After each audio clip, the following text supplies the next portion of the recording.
গতবার গাবতলী থেকে আসার সময় এই মাহফিলে আমি বের হয়েছিলাম, ওখান থেকে 9টা থেকে এই জায়গায় এসে 10টায় উঠবো, কিন্তু ওসি সাহেব আমার এমন তাড়া দিয়েছে, এক তাড়ায় প্রায় 1.5 কিলোমিটার শুধু দৌড়িয়েছে, তা মাঠের ভেতরে।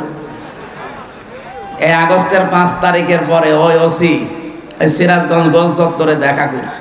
রাত 2টার সময় আমি চা খাচ্ছি বসে, আমি, আব্দুল বারী রশিদি ভাই, এরপর হোসাইন আহমেদ, মাহফুজ, আরো 2 জন ছিল। এসে বলছো হুজুর মাফ করে দিন। কে ভাই আপনি?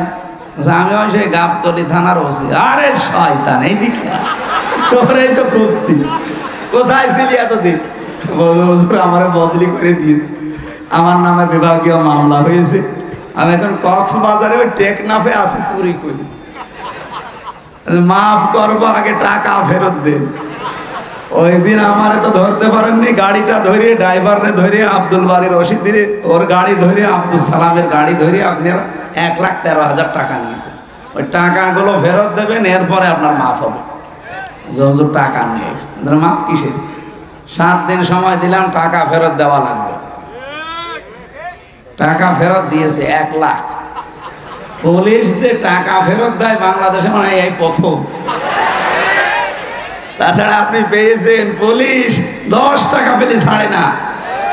আমি প্রথম জেলখানায় গিয়েছিলাম যখন থানার হাজতে ছিলাম, ওখান থেকে যখন জেলে নিয়ে যাবে কয়েকজন তো দেখতে গেছি, বের হওয়ার সময় আমার কাছে টাকা ছিল মাত্র 10 টাকা।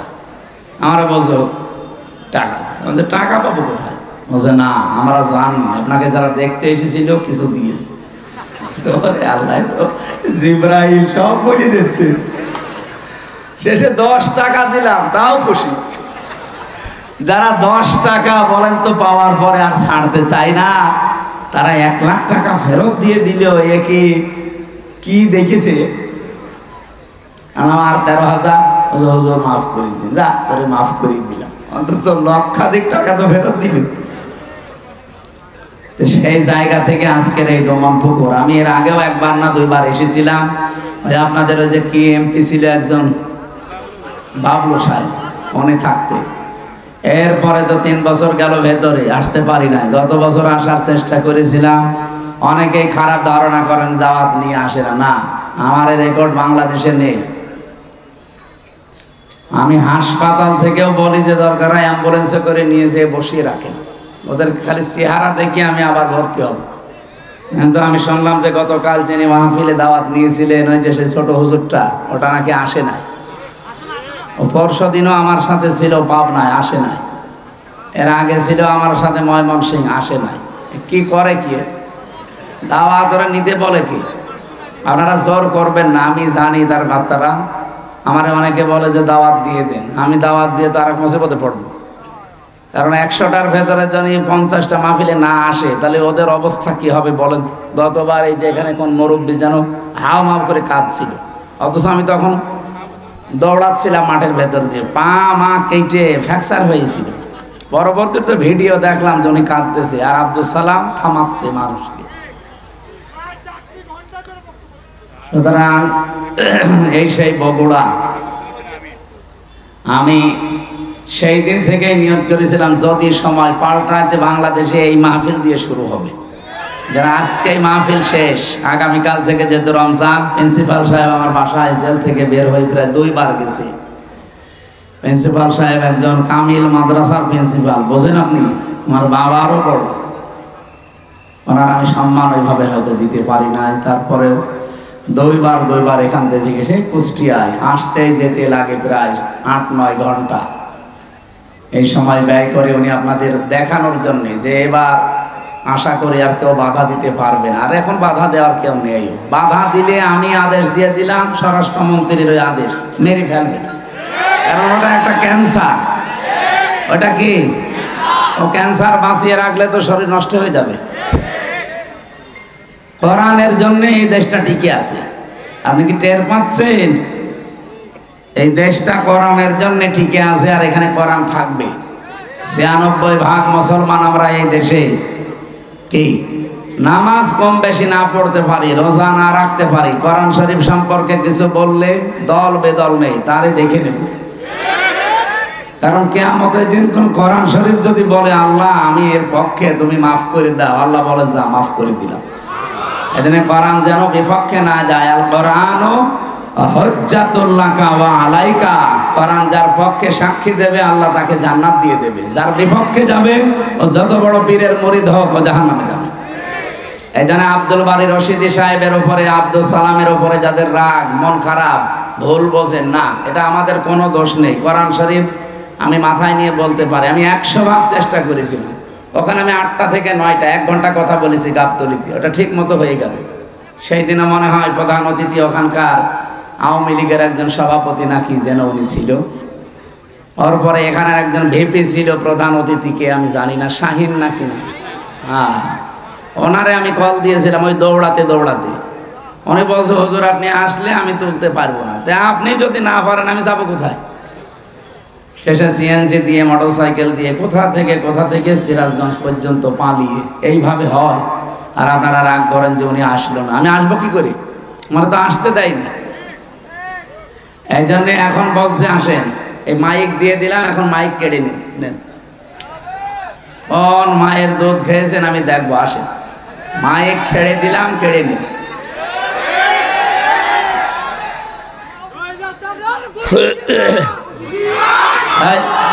এখন ওইটা নেই যেহেতু বলার দরকার নেই, 27 পালিয়েছে। আমি সেদিন মালয়েশিয়া ছিলাম, দেখি ওরা তো আর ওই যে সাহেব পাড়ায় ওঠে না, সব হোটেলে বসে বসে নিচতলায় দেখলাম চা খাচ্ছে। কি গো হুজুর আমরা আগেই পালিয়েছি, আর কেন সাহেব পাড়ায় উঠবেন না, ওখানে একটু মায়ের খাবো, সব তালা লাগানো, ওখানে উঠতে পারবো না। এদেশে বাংলার জনগণ আছে, পিটিয়ে ভর্তা বানিয়ে ফেলবে। কি করলেন আপনি বলেন, যাই মারিং কাটিং করলেন, এখন নিজেও খেতে পারেন না, আমাদেরকেও খেতে দিলেন না। কি কথা বলেন না কেন? যত টাকা পাচার করেছিলেন, টাকাগুলো যদি এই দেশে থাকতো, এই যে প্রায় 36 লাখ যুবক এখন বেকার, এদের বেকার থাকা লাগে? বাইরের দেশে যারা রাস্তা ঝাড়ু দেয়, টয়লেট পরিষ্কার করে, রুটি বানায়, আমি নিজে দেখেছি। কেন এই কাজ করা লাগবে বাইরে? যে এদেশটা এত সমৃদ্ধশালী আর এত সম্পদ আল্লাহ এখানে দিয়েছে, বাইরের রাষ্ট্রগুলো পাগল হয়ে যাচ্ছে, বিশেষ করে চীন তো পাগল হয়ে যাচ্ছে দেশটাকে উন্নত করার জন্য, শুধু টাকা ঢালবে। আপনি টাকা নেই দেখলে কি দেখে ঢালবে তারা? এতদিন যে মানুষগুলো দায়িত্বে ছিল, আমাদের যারা ছিল এরা তো না, দায়িত্ব তো পালন করেছে দাদারা যা বলেছে তাই করেছে। ওরা আমাদেরকে ভয় দেখাতো আমরা নাকি না খেয়ে মারা যাবো। আরে ভাই, আমাদের বছরে 1 মাস না খেয়ে থাকা ফরজ। কালকে থেকে 1 মাস না খেয়ে থাকা কি বলেন কেন? আল্লাহর হুকুম তো আছে, আরো 27টা কায়দা আছে। রব্বুল আলামিন বলেন ওয়ান্তাসুমু খায়রুল লাকুম ইন কুনতুম তা'লামুন। যদি তোমরা রোজা রাখো, সিয়াম সাধনা পালন করো, তোমাদের জন্যই ভালো হবে, উপকার হবে যদি তোমরা বোঝো। আয়াতটা নিয়ে চিন্তা ভাবনা করলাম, না খেয়ে থাকার ভেতর আবার উপকার কি? কষ্ট হইতো কি? না খেয়ে থাকার ভেতরে তো কষ্ট, উপকার কিসের? 2টা বিষয় আমি পেয়েছি। 1 নম্বরে রব্বুল আলামিন বলেন রমজানের দ্বারা যেহেতু আমার উদ্দেশ্য মানুষ তাকওয়া অবলম্বন করবে, ইয়াউমা নাহশুরুল মুত্তাকিনা ইলার রহমানি ওয়াফদা। সূরা মারইয়ামের 85 নম্বর আয়াত। কিয়ামতের ওই ময়দানে যখন লক্ষ কোটি কোটি মানুষেরা হাজির হবে, ওই ময়দান থেকে কিছু মানুষকে আল্লাহ আলাদাভাবে অতিথি বানিয়ে রায়ান নামক দরজা দিয়ে প্রবেশ করাবে। তারা হচ্ছে মুত্তাকি। বলেন তো রোজা রাখার দ্বারা উদ্দেশ্য কি? মুত্তাকি। বলেন। এরপরের আয়াতে দেখেন ওয়ানাসুকুল মুজরিমিনা ইলা জাহান্নামা ওয়িরদা। রব্বুল আলামিন বলেন যারা পাপিষ্ঠ, এদেরকে আমি আল্লাহ তৃষ্ণার্থ, ওয়িরদা মানে তৃষ্ণার্থ, ক্ষুধার্ত অবস্থায় ধাক্কা দিতে দিতে জাহান্নামের দিকে নিয়ে যাব। আমি চিন্তা করলাম বেরদা দিল কেন আল্লাহ? এমনিতে ধাক্কা দেন, আমি জাহান্নামে পড়ে যাই, আবার আমাকে দুর্বল করবেন, তৃষ্ণার্ত করবেন, ক্ষুধার্ত অবস্থায় নিয়ে যাবেন কেন? আমার ছোট্ট মাথায় এসেছে এখান থেকে পৃথিবীতে আল্লাহ রোজা দেওয়ার পেছনে যত কারণ, তার অন্যতম কারণ ধনীদেরকে আল্লাহ বোঝাতে চায় যে না খেয়ে থাকলে কি হয় দেখ। যেহেতু মানুষেরা অনেকেই না খেয়ে থাকে, ক্ষুধার্ত থাকে, তৃষ্ণার্ত থাকে, তাদের ওই দুঃখ কষ্ট যন্ত্রণায় ধনীদেরকে আল্লাহ বোঝানোর জন্য রোজা দিয়েছেন। এই রোজা যারা রাখে নাই, এই মুসলিম, এই পাপিষ্ঠদেরকে আল্লাহ এমন ধাক্কা দেবে যখন ক্ষুধার্ত এবং তৃষ্ণার্ত থাকবে। বলেন নাউজুবিল্লাহ। রোজা রাখার দ্বারা 3 নম্বরে উপকার যেটা, মানুষ যেহেতু মুত্তাকি হবে, দুনিয়ায় যেহেতু মুত্তাকিদের অনেক কষ্ট হয়, এই জন্য মুত্তাকি মানুষগুলো শুধু চোখ বন্ধ করতে দেরি হবে। ওয়া উযলিফাতিল জান্নাতু লিল মুত্তাকিনা গায়রা বাঈদ।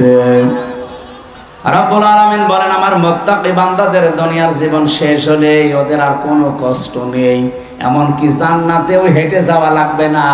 উযলিফাত এই শাব্দিক অর্থ হচ্ছে নিকটবর্তী করে দেবে আল্লাহ। আপনাকে জান্নাত ডাক দিয়ে কাছে নিয়ে তারপরে ঢোকাবে, আপনাকে হেঁটে জান্নাতে যাওয়া লাগবে না।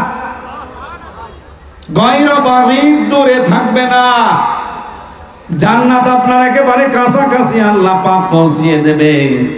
জান্নাতের নিয়ম হচ্ছে জান্নাতের কোনো দরজা বন্ধ থাকে না। হাত্তা ইযা জাউহা ওয়া ফুতিহাত আবওয়াবুহা ওয়াকাল। এই আয়াতটা আমি সেলখানায় যেয়ে বুঝেছি। এর আগে আমি বহু তাফসীর পড়েছি, আলেম যারা আছেন তাদেরকে বলছি। এবার আপনারা হয়তো এটা জেনেছেন কিনা আমার জানা নেই। জেলে যাবার পরে আয়াতটা আমার কাছে ক্লিয়ার হয়েছে এইভাবে, আল্লাহ পাক জাহান্নামের যত জায়গায় বর্ণনা দিয়েছেন কোরআনে, জাহান্নামের দরজাগুলো বন্ধ থাকবে এই কথা আছে। জাহান্নামের দরজা কি থাকে? সব বন্ধ থাকে সব সময়, 24 ঘন্টা অলওয়েজ। এইটা পেয়েছি আমি। হাত্তা ইযা জাউহা ফুতিহাত আবওয়াবুহা, এখানে মাঝখানে ওয়া নেই। আল্লাহ পাক বলেন জাহান্নামের ফেরেশতারা যখন ধাক্কা দিতে দিতে ওকে জাহান্নামের গেটে নিয়ে যাবে, জাহান্নামের দরজা তো সব সময় বন্ধ থাকে। যিনি দারওয়ান ফেরেশতা আছে, মালিক দায়িত্বে, তিনি দরজা খুলে দেবে। প্রবেশ করার সঙ্গে সঙ্গে আবার দরজা আটক হয়ে যাবে। কিন্তু জান্নাতের দরজা কোনো সময় আল্লাহ বন্ধ রাখে না, 24 ঘন্টা ওপেন রেখে দেয়। এই মানুষগুলো যখন জান্নাত কাছে নিয়ে এসে আপনাকে প্রবেশ করাবে, জান্নাতের দরজা তো বন্ধ নেই, খোলাই থাকবে। জেলখানায় গিয়ে আজটা বুঝলাম এইভাবে। আমি এর আগে জানতাম না যে জেলখানা এভাবে 24 ঘন্টায় বন্ধ থাকে, কিন্তু এখন দেখলাম যে জেলখানা কিন্তু 24 ঘন্টা তালা লাগানো। যখন কাউকে নিয়ে যায় তালা খুলে ভেতরে ঢুকিয়ে দেয়, আবার যখন ভেতর থেকে আসবে কেউ, বের হলে আবার বন্ধ করে দেয়। জাহান্নাম আল্লাহ কিন্তু 24 ঘন্টা পাহারাদার দিয়ে বন্ধ করে রাখে দরজা। জান্নাতি মুত্তাকি বান্দাদের যে বর্ণনা বলছিলাম, এদের যেন কষ্ট না হয়, এজন্য জান্নাত কোনো দূরে থাকবে না, একেবারে কাছাকাছি নিয়ে এসে দেবে আল্লাহ। 27টা উপকারের কথা আমি তাফসিরে মাযহারিতে পড়েছি। আমি আলেমদেরকে বলছি নোট করে আপনি নিজে মানুষকে শোনাবেন। 1 নাম্বার উপকার হচ্ছে মাত্র 2017 সালে এটা আবিষ্কার হয়েছে, অটোফেসি। নাম শোনেননি? যেই বিজ্ঞানী এটা আবিষ্কার করেছে ইউশোনারি ওসামি, এর বাড়ি জাপানে। চিকিৎসা বিজ্ঞানের উপরে গবেষণা চালিয়ে একটা নোবেল পর্যন্ত পেয়েছে, নোবেল পুরস্কার। 2017 সালে মানে চিন্তা ভাবনা করেছে মানুষের এই শরীর নিয়ে। পুরা বডির ভেতরে 2 কোটির উপরে কোষ তিনি পেয়েছেন। কত? কোষ পেয়েছেন 2 কোটি, কিন্তু এই 11-12 মাসে একাধারে মানুষ যখন খাবার খেতেই থাকে, তখন ওই পাশাপাশি কিছু কোষ তৈরি হয়। ওই কোষগুলো শরীরের এই 3.5 হাত বডিতে 2টা ক্ষতি করে। 1 নম্বরে আপনার শরীরে হয় ক্যান্সার হবে, না টিউমার হবে। বিজ্ঞান এখন 5.5 কেজি রক্ত পেয়েছে আমাদের শরীরে। এই 5.5 কেজি রক্তের ভেতরে 5 প্রকার ক্যান্সার হয়, আর টিউমার হয় 3 জাতের। হয়তো কোনোটা ফুলে ওঠে, কোনোটা ভেতরে থাকে, কোনোটা ফলেও না, ভেতরেও থাকে না, রক্তের সাথে আস্তে আস্তে মিশে যায়। এই যে কোষ যেগুলো বৃদ্ধি হয়েছে 11-12 মাস ধরে, এইগুলোর কারণে এই সমস্যাটা তৈরি হয়। চিন্তা করলেন কিভাবে এই কোষ থেকে মানুষকে মুক্ত করা যায়। তিনি 13 বছর একাধারে গবেষণা করেছিলেন। সর্বশেষ তার গবেষণা এটা এসেছে যে 12 মাসের যদি একটা মাস কেউ দিনের বেলা না খেয়ে থাকতে পারে, 29 কি 30 দিন একাধারে, তাহলে আসল আল্লাহ যে কোষ দিয়েছিলেন 2 কোটি, বাকি যে কোষগুলো বৃদ্ধি হয়েছে, ওই কোষ যখন কিছু খেতে না পায় তখন ওই পাশেরটা খাওয়া আরম্ভ করে। আল্লাহর দেওয়া কোষগুলো, এই অটোমেটিক তৈরি হওয়া কোষগুলোকে খেতে খেতে 30 দিনে পোড়াটা সাবাড় করে ফেলে। 30 দিন যদি একাধারে খেতে থাকে, ওর শরীরে অতিরিক্ত আর একটা কোষও বাকি থাকে না। তার মানে কোষ যখন অতিরিক্ত নেই, আপনি ক্যান্সার থেকে বেঁচে গেলেন, আপনি টিউমার থেকে বেঁচে গেলেন। চিন্তা করছে এই তথ্যটা পৃথিবীর কোন ধর্মে আছে কিনা দেখি। 4,500 ধর্মীয় গ্রন্থ দুনিয়ায় আছে এখন। উনি সবগুলো একটা একটা করে মিলিয়ে না, কোন গ্রন্থে এই তথ্য নেই। সর্বশেষ মুসলমানদের ধর্মীয় গ্রন্থ কোরআন, এইটা তিনি পেয়েছেন। পাওয়ার পরে দেখেন যে এখানে আছে 30 দিন আল্লাহর বান্দারা 1 বছরে না খেয়ে থাকবে। এই তো পেয়েছি আমি যা মনে করেছিলাম। 13টা বছর আমি গবেষণা করে যা পেয়েছি, মুসলমানদের ধর্মীয় কিতাবে এটা অনেক আগেই দেওয়া আছে। আল্লাহ পাক যে বলেন, আনতাসুমু খায়রুল লাকুম ইন কুনতুম তা'লামুন, অবশ্যই রোজা রাখলে তোমাদের উপকারী হবে যদি তোমরা এটা বুঝতে পারো। যেহেতু বিজ্ঞানী এখন বুঝেছে, এই তথ্য আমরা পেয়ে গেছি, এজন্য ফামান শাহিদা মিনকুমুশ শাহরা ফালিয়াসুম, তোমাদের ভেতরে কেউ যদি রোজার মাস একবার পেয়ে যায়, আল্লাহ বলেন অবশ্যই সে যেন রোজা রাখে। এটা কিন্তু গত বছর যারা আদায় করেছে, এবছরে অনেকে কবরে চলে গেছে। এবছর আমরা যারা কালকে থেকে পেতে যাচ্ছি, হেলায় খেলায় নষ্ট করেন না, রোজাটা অবশ্যই আপনি রাখবেন। অনেক গরিব মানুষ আছে বলে, হুজুর আমারও রোজা রাখা লাগবে, আমি ভ্যান চালাই। আরে বেটা, অভাবী মানুষের অভাব দূর করার জন্যই তো রোজা দরকার। কারণ রোজার দ্বারা আল্লাহ যেটা মানুষকে তৈরি করে দিতে চায়, তার নাম কি? তাকওয়া।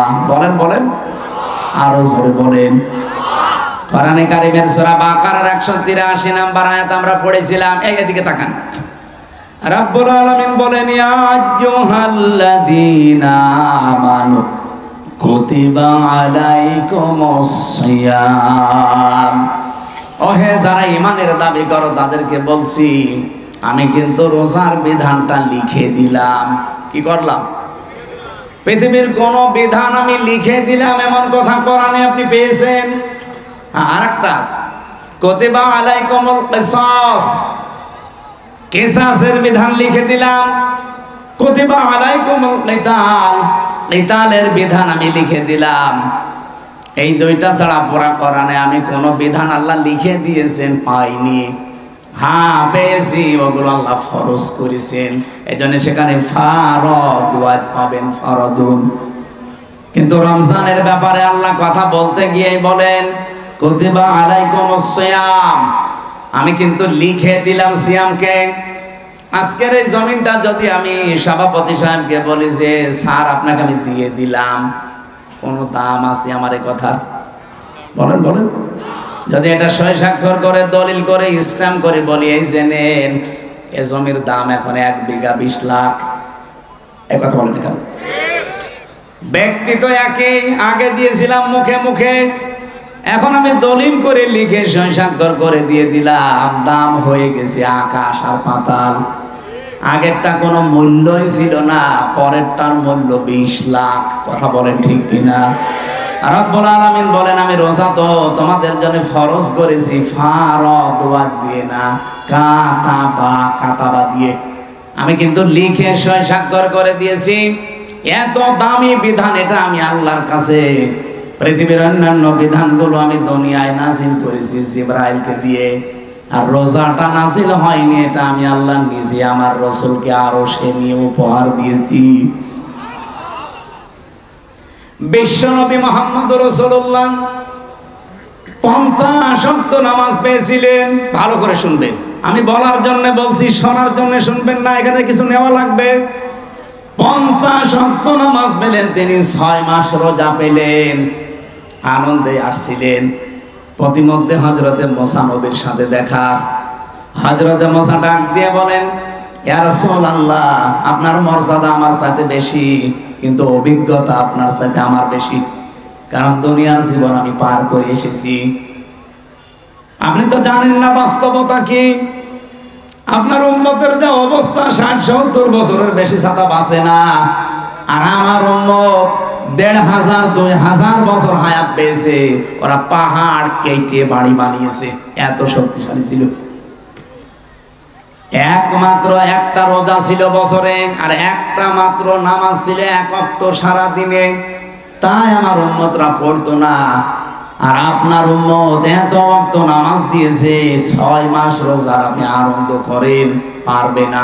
আপনি জান আল্লাহকে একটু কমান।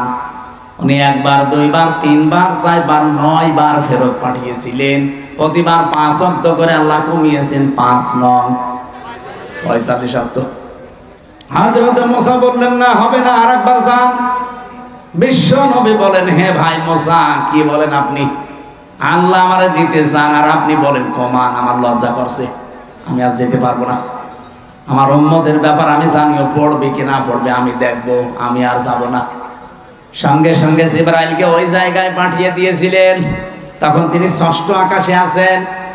রব্বুল আলামিনের ফেরেশতা জিবরাইল এসে বলে ইয়া রাসূলুল্লাহ, আল্লাহ আমাকে পাঠিয়েছেন 2টা বিষয় জানানোর জন্য।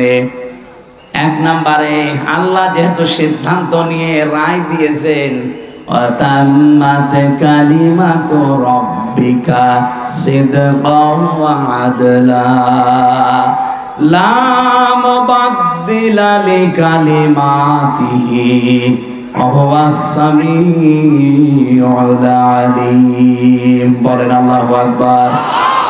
সূরা আনআম 115 নম্বর আয়াত। খুব ভালো করে খেয়াল করবেন, এখনই সেই শিক্ষাটা আসবে।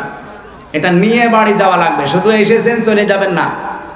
এই জন্য আমি মাহফিল করি না, আমি কিছু দেব এমন যেটা কোরআন হাদিসের সাথে মিলে গেলে আপনাকে নিয়ে বাড়ি যাওয়া লাগবে। কথা বলে না কেন? এখানেই রেখে চলে যান, তাহলে আপনার ওয়াজ শুনতে আসার দরকার কি?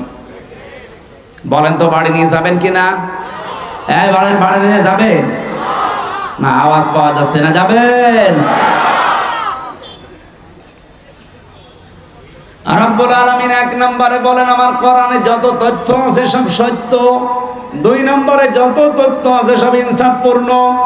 3 নম্বরে আমার কথা কোনোদিন রদবদল হবে না, পরিবর্তন হবে না। আল্লাহর কথা যেহেতু পরিবর্তন নেই, আপনি বারবার এসেছিলেন, এই জন্য আপনার কনসিডারের কারণে আল্লাহ কমিয়ে দিয়েছেন। আল্লাহ যেহেতু ওটা লিখে ফেলেছেন একবার, ওটার পরিবর্তন রদবদল হয় না। আপনার উম্মতদেরকে বলে দেবেন, যদি তারা 5 ওয়াক্ত নামাজও সঠিকভাবে শিক্ষা নিয়ে পড়তে পারে, আর 1 মাস রোজা যদি হক আদায় করতে পারে, আল্লাহ পাক তাদেরকে 6 মাস রোজা রাখা 50 ওয়াক্ত নামাজ পড়ার সওয়াব দিয়ে দেবে। সেই উম্মত আমরা, সেই রোজা আমাদের সামনে। ও বগুড়াবাসী, এখান থেকে 3 নাম্বার যে কায়দাটা লা মুবাদদিলা লিকালিমাতি, যেটা জিবরাইল আলাদা ভাবে শুনিয়েছেন, হে নবী আপনার শুধু কনসিডারের কারণে আল্লাহ কিন্তু কমিয়েছে, কিন্তু সওয়াব কমাবে না। যদি 5 ওয়াক্ত হক আদায় করে পড়তে পারে, রোজা রাখতে পারে, আমি আল্লাহ ওইটাই রাখবো যেটা আগে দিয়েছিলাম। কারণ আল্লাহর কথায় কোনো পরিবর্তন, জোরে বলা লাগবে, আল্লাহর কথায় কোনো পরিবর্তন। তো বাংলাদেশের এমন এমন রায় আমরা 15 বছরে দেখলাম যেটা পরিবর্তন অলরেডি হয়। এক কথা বলছেন না কেন? এটিএম আজহারুল ইসলামের রায় দিয়েছিল যারা, শুনলাম নাকি কিয়ামত হয়ে গেলেও পাল্টাবে না, অথচ 3 দিন আগেই পাল্টিয়ে গেছে। এখন কিন্তু মঞ্জুর হয়েছে, উনি রিভিউ করতে পারবে, উনি শুনানি করতে পারবে। তার মানে এতদিন যা রায় ছিল বোঝা যাচ্ছে এগুলো সব মিথ্যা। আমার মনে হয় সালাউদ্দিন কাদের চৌধুরী, মাওলানা মতিউর রহমান নিজামী, এই মানুষগুলো যদি এখন বেঁচে থাকতেন, আর যদি আগস্টের 5 তারিখের পরে যে পরিবর্তন দেখতে পাচ্ছি, ওনাদেরটাও এখন খারিজ হয়ে যেত, এখন আবার ওনাদের জামিন মঞ্জুর করানো যেত। হ্যাঁ, কিছু বদনসিব মানুষ আছে যাদের ভাগ্য খারাপ, এই মানুষগুলো এখন আরম্ভ করেছে এই 25 তারিখের পর থেকে যে না, ওনার সাজা হয়ে গেছে, ওনার মঞ্জুর করা ঠিক হয়নি। সাজা হয়ে গেলে যদি তার এটা আপিল ডিভিশনে মঞ্জুর করা ঠিক না হয়, তারেক জিয়া সাহেবের 9 বছর সাজা হয়েছিল, তার স্ত্রীর 3 বছর সাজা হয়েছিল। এই কথা বলছেন না কেন? খালেদা জিয়ার 6 বছর সাজা হয়েছিল। কেন তাদেরকে সাজা থেকে মুক্ত করে মুক্ত জীবনে তাদেরকে ফিরিয়ে দেওয়া হবে? ওনাদের মামলা ইনাদের মামলা, সাজা তো সবারই এক। আপনি কেন পক্ষপাতিত্ব করেন? এই কথা যদি কেউ বলে, আল্লাহর অভিশাপ তার উপরে, তার বিবেক বুদ্ধি সব মারা গেছে। সালাউদ্দিন কাদের চৌধুরী চট্টগ্রামের, উনি বেঁচে থাকলে এখন মুক্ত জীবনে ফিরে আসতে পারতেন। আমার যতটুকু বাস্তবতায় ধারণা, হাসিনার আমলে 15.5 বছরে যারাই মিথ্যা মামলা, মিথ্যা সাক্ষীর কারণে জীবন নষ্ট হয়েছে, কোনো বিচার লাগবে না, কোনো রায় লাগবে না, সব ছেড়ে দেওয়া লাগবে। কিসের বিচার? ও তো সব বানিয়ে বিচার করেছিল। নয়তো খালেদা জিয়ার নামে যে মামলা দিয়েছে, আপনি বলেন তো, এতিমের টাকা আত্মসাৎ করা মামলা, এই টাকা আরো 6 ডবল বৃদ্ধি হয়েছে, তারও তার নোবেল দেওয়া দরকার, আর তারে আরো 6 বছর জেলে দিয়েছে। এগুলো কেন দিয়েছে? এক কাপড়ে তারে বাড়ি থেকে বের করে তারে 6 বছর জেলে, এমনকি এই কঠিন অবস্থায় তারে ফেলে রাখা ট্রাক দিয়ে বাড়ির সামনে, সবগুলো হাসিনার শুধু রাগের বহিঃপ্রকাশ। ও কিন্তু অলরেডি বলেও ফেলেছে যে আমি ওই বাড়ি থেকে খালেদাকে তাড়িয়ে দেব, একবার নিয়ত করেছিলাম, সেই নিয়ত উনি দেখানো। ম্যাডাম ওই দিন এক কাপড়ে বের হয়ে যে কান্নাকাটি করেছিল, তামাম দুনিয়া কেঁদেছে তার কান্না দেখে। অথচ এখনো পর্যন্ত অনেক মানুষ বলছে না, ওগুলো সব ভুলে গেছি, বাবা শাহজালাল সব হালাল। হালাল করবে? হালাল করে কি হয়েছে ইতিহাসে? 54 বছরের দিকে তাকান, কি হয়েছে আপনি টের পাচ্ছেন? 75 সাল থেকে শুরু করে আপনি তাকান, যাদেরকে এভাবে হালাল করেছেন তারা কি বাঁশটা দিয়েছে। বাঁশ দেওয়ার সময় তো একটু চেঁচে চুলে দেয়, তাও দেয়নি, পুরাটাই দিয়েছে। এখন যদি আবার সব হালাল করে নেন, এমন বাঁশ দেবে না জীবনে বাপ বলার সময় পাবেন না। সুতরাং আল্লাহ যখন অলরেডি একটু সময় করে দিয়েছে, একটু দেখার চেষ্টা করেন বাংলাদেশে আল্লাহর বিধানটা কায়েম হলে কেমন দেখা যায়। সবই তো দেখলাম, কিছুই তো হয়নি। দল মত নির্বিশেষে এটা করা দরকার না? 50 ওয়াক্ত নামাজ দিয়েছিল, 50 ওয়াক্ত নামাজ শুধু পড়ার জন্য আল্লাহ দেয়নি, বলেছিল নামাজ কায়েম করবা। এখানে পড়া কোরআন শরীফের ভেতরে এক জায়গায় আছে মাত্র নামাজ পড়ার কথা। কয় জায়গায়? কোন জায়গায়? ফাসাল্লি রব্বিকা, ফাসাল্লি পর্যন্ত ঠিক আছে। বাংলাদেশ বহু মানুষ নামাজ পড়ে, কি করে? হয়তো লোক দেখানোর জন্যে, ভোট পাওয়ার জন্যে, অথবা মানুষ যেন বলে যে না লোকটা নামাজি, এই জন্যে। কথা বলে না কেন? কিন্তু এর পরের শব্দ কি? ফাসাল্লি লিরাব্বিকা। শুধু নামাজ পড়লেও হবে না, রবের জন্য পড়া লাগবে। আর যারা রবের জন্য নামাজ একবার আরম্ভ করে, আপনি দেখবেন তামাম দুনিয়া একদিকে, তার নামাজ আপনি বাদ দিতে পারবেন না।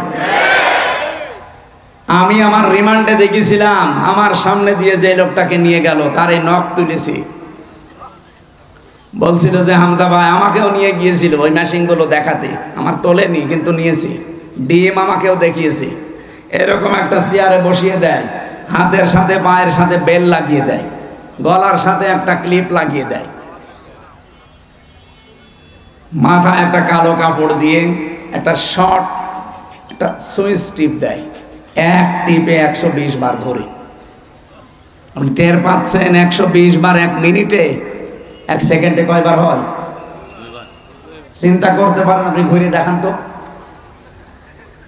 এতটুকু যদি ছেড়ে দেয় যে ভাই যা তোরে আমি একবারে 2-4 বার একটু শর্ট দিলাম, চলে যা, না, এবার এমন একটা মেশিন নিয়ে আসে, এই হাতের সাথে পায়ের সাথে একেবারে খাপ খাওয়ানো, শুধু আপনার এখানে ধরবে, একবার টিপ দেবে, সব নখগুলো খুলে চলে যাবে। আর নখ খুলে গেলেই ফিনকি দিয়ে রক্ত বের হয়। আপনি নখ খুলে দেখেন কি রক্ত বের হয়। রক্ত যেই ফিনকি দিয়ে বের হবে তখন পাতলা মিহি যে লবণ, এটা ছিটিয়ে দেয়। বলতেই যদি আমার এমন লাগে, আমি নিজে ফেস করে আসলাম, কতগুলো কঠিন ছিল বলেন তো। আপনি তো নিজেকে কোনোদিন আয়না ঘরের সামনে দাঁড় করান যে ব্যারিস্টার আরমান 8 বছর ছিল ওই ঘরটায়, এদিকে 3.5 হাত, এদিকে 1.5 হাত, সামনে টয়লেট দেওয়া, যার কোনো দরজা নেই, কোনো দেওয়াল নেই, ওদের সামনে বসে টয়লেট করা লাগবে। আমি নিজে করেছি। জেলখানায় তো তাও অন্তত 1-1.5 হাত টয়লেটের দরজা দেওয়া আছে, আর ওখানে কোনো দরজা নেই, আবার পার সাথে চেন বাঁধা থাকে। আপনি কতক্ষণ থাকতে পারবেন এইভাবে? 2 দিন, 5 দিন, 7 দিন। ওটা লোক 8 বছর কাটিয়েছে, 10 বছর কাটিয়েছে আমার আজমি ভাই। এখনো পর্যন্ত অনেকে জালেমের সাফাই গায় আর বলে না এটিএম আজহারুল সাজা প্রাপ্ত মানুষ, ওনারে মামলায় জামিন দেওয়া হবে কেন? ওরে জবাই করা দরকার শয়তান। হাসিনার আবার মামলা কিসের? ও তো যা করেছে সব রাগে পড়ে ওর বাবার ওই হত্যার প্রতিশোধ নেওয়ার জন্য। ওর বাবার নাম শুনলে আজ পর্যন্ত কোন মানুষ এ কথা বলেছে যে শহীদ বঙ্গবন্ধু? না, আমি পাইনি। কিন্তু আপনাদের বগুড়ার সন্তান শহীদ জিয়া নাম শুনলে মানুষ আগে শহীদ বলে কেন? এমনি এই শব্দটা তো খেলাচোরা জিনিস না যে যাত্রার নামের সাথে লাগিয়ে দেবেন। শহীদ হওয়া কত বড় দামি জিনিস আল্লাহর কাছে জানেন? শহীদরা মরে গেছে কথা বলা নিষেধ, শহীদরা মরে গেছে ধারণা করাও নিষেধ। কত দামি শব্দ! এই জন্য আমরা শহীদ বঙ্গবন্ধু আজ পর্যন্ত কারো মুখে শুনি না, কেউ বলেও না। হ্যাঁ, এতটুকু বলে যে ওনারে ওইভাবে মারা ঠিক হয়নি, ওনারে টুকরো টুকরো করার দরকার ছিল।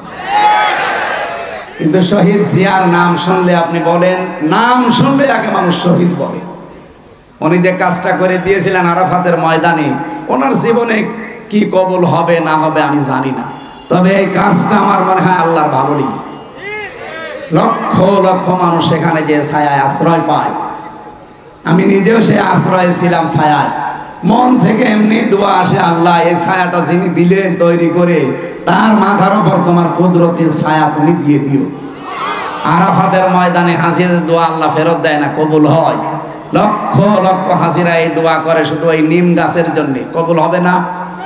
আমিও মন থেকে লোকটার জন্য শ্রদ্ধা এবং সম্মান নিয়ে দোয়া করি, আল্লাহ যেন শহীদ জিয়াকে শহীদ হিসাবে কবুল করেন এবং তাকে যেন মাফ করে দেন। বলেন আমিন। পরিবারটা আপনারা জানেন একটা মাজলুম পরিবার, তার একটা ছেলেকে মেরে ফেলেছে, বড়টাকে জেলে রেখেছিল, একটা ছেলে তো বাইরে। কত বড় কঠিন পরিস্থিতি পার করলো, অথচ এই দলের ভেতরে এখন বাম আর রাম 2 গ্রুপ হয়ে একটা অলরেডি দাদা বাবুদের সাথে বাবা শাহজালাল সব হালাল করার চেষ্টায় আছে। তার একটা গ্রুপ যেটা ডানপন্থীরা এত কঠোর, কোনো ভারত না, কোনো পাকিস্তান না, এই দেশ চলবে আমাদের নিজেদের ভোটে। আর আমরা এইটা চাই। এদেশের মাতব্বরি কোনো ভারত না, কোনো চীন না, কোনো পাকিস্তান না, কোনো সৌদি আরব না, এখানে চলবে আমাদের মন মতো। যেহেতু ৯৬% মুসলমান এখানে আমরা বাস করি, আমরা আল্লাহর গোলাম পরিচয় দেই, সুতরাং আমরা আল্লাহর বিধান এখানে চাই। এ ব্যাপারে কারো যদি দ্বিমত থাকে হাত তোলেন, তোলেন। নিরপরাধ কোন মানুষকে এই 15.5 বছরে যাই করেছেন, নিরপরাধ কোন মানুষকে আমরা আর নিরপরাধ কোন মানুষকে 1 সেকেন্ডও জেলে রাখতে চাই না। এই জন্য 15.5 বছরে যারা মিথ্যা মামলার আসামি, যারা মিথ্যা সাক্ষীর জন্য জীবনটা শেষ করে দিল, আমরা চাই কোনো বিচার করার দরকার নেই।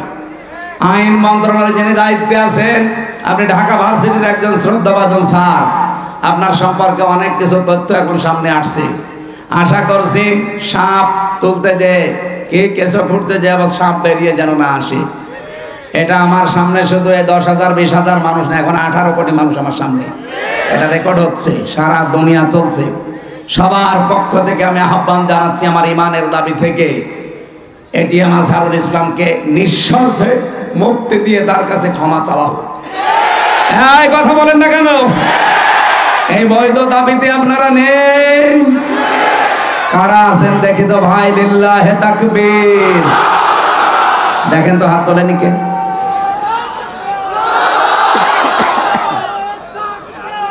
আলহামদুলিল্লাহ।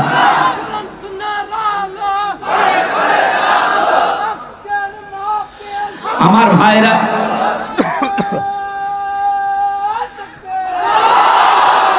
আমি না কিছু রাখবে না, আমি কথা তুলেছিলাম লা মুবাদদিলা লিকালিমাতিহি, আল্লাহর কালামের কোনো পরিবর্তন নেই। বাংলাদেশের কালামগুলো যে পরিবর্তন এখন হয়ে গেল, এটার দ্বারা আজ আন্তর্জাতিক যে বিচার ব্যবস্থা আছে কি কি পরিগণিত হচ্ছে এই দেশটা, আপনি বলেন। সারা বিশ্ব থেকে দেখেন ধিক্কার আসবে যে এই যে বানানো বিচার ব্যবস্থা, ট্রাইব্যুনাল, সবগুলো একজনের আদেশে চলেছে, আর ওনাকে আদেশ দিয়েছে ওনার দাদারা। কথা বলেন না কেন? কি মান থাকলো দেশের? আমাদের দেশটা ডুবিয়ে ফেলেছে একেবারে। সারা দুনিয়া থেকে এখন কিন্তু কথা অলরেডি আসতেছে যে তাহলে এটিএম আজহারুল ইসলামকে যদি সত্যি এখন রিভিউ মঞ্জুর করে, তাহলে এর আগের গুলো ওই রকমই ছিল। এটা তো সব দেখছি বানানো ছিল। ট্রাইব্যুনালও বানানো, বিচারপতিও বানানো, সাক্ষীও বানানো, প্রসিকিউটর বানানো। এই কথা বলছে না কেন? যিনি বাদী মামলার তিনিও বানানো। কারণ যাদেরকে সাক্ষী দেওয়ার জন্য নিয়েছে, শুনলাম নাকি একজন সাক্ষীর বয়স, উনি জন্মই নিয়েছে 1974 সালে আর সাক্ষী দিয়েছে 1971 সালে। তার মানে পেটের ভেতরেও আসে নাই, তখনই সাক্ষী দিয়ে ফেলেছে। এটা যে পুরা একটা বানানো শখ ছিল, এ দেশের মানুষ এখন একেবারে 100% বুঝে ফেলেছে। আল্লাহর নবীর এই হাদিস থেকে যে বর্ণনা দিচ্ছিলাম, 6 মাস রোজা কিন্তু লিখিত ছিল, কোনো রদ বদল আছে? বলেন বলেন। আল্লাহ পাক বলেন আপনার উম্মতদেরকে আপনি দ্বিতীয় এইটা জানাবেন, সত্যি ওরা যদি 1 মাস হক আদায় করে রোজা রাখতে পারে, আমি আল্লাহ পাক গ্যারান্টি দিলাম 6 মাস রোজা রাখার পুরা সওয়াব আমি দিয়ে দেব। এখন হক আদায় করে এই রোজাটা কি? বিশ্বনবী বলেন মান সামা রমাদানা ঈমানা ওয়া ইহতিসাবান গফিরা লাহু মা তাকদ্দামা মিন যামবি। এদিকে তাকান, এখানে শিক্ষা আছে। যে ব্যক্তি রোজা রাখে রমজান মাসে ঈমান এবং ইহতিসাবের সাথে, এটা কি? দুইটা বিষয়ে হাদিস আমরা সে জন্মের পর থেকে শুনেছি, কিন্তু কোনোদিন চিন্তা ভাবনা করেছেন এখানে কি দিয়েছেন আল্লাহ? যে ব্যক্তি রমজানের রোজা রাখে দুইটা জিনিস নিয়ে, এদিকে তাকান, এখানে কথা বলেন কেন? পরে পরে একটু পরে পরে, আগে এই দুইটা শুনে তারপরে যাবেন। আমি আপনাকেও জিজ্ঞাসা করবো, প্রিন্সিপাল সাহেব আপনাকে বলা লাগবে, এতদিন পড়াচ্ছেন, এই দুইটা বলা লাগবে। কেউ যদি সত্যি রমজান মাসে রোজা রাখে, কয়টা জিনিস সামনে নিয়ে? বলেন বলেন। 1 নম্বরে ঈমান, কিসের সাথে? এখন প্রশ্ন আসতে পারে, আমার ঈমান তো আছে, আমি তো ঈমানের সাথে রোজা রাখি না। আপনি কি ঈমান যদি দাবি করেন যে আমার ঈমান আছে, মাস্ট বি আপনাকে ঈমানের আগে একটা কাজ করা লাগবে। ওইটা যারা করে না তাদের ঈমান টেকে না।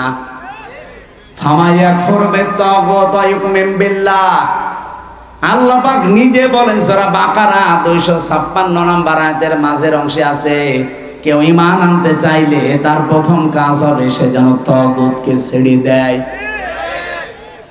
তাগুত কাকে বলে? তাগুতের অর্থ চারটা। এক নাম্বার তাগুত হচ্ছে ওই শক্তি যে আল্লাহর হুকুম নিজে মানে না, অন্য কেউ মানবে মানতেও দেয় না। বলেন তো এই তাগুত পৃথিবীতে নেই? হ্যাঁ বলেন না কেন? চারিপাশে আমাদের এই শক্তি আছে, নিজেও মানে না, কেউ মানবে মানতেও দেয় না।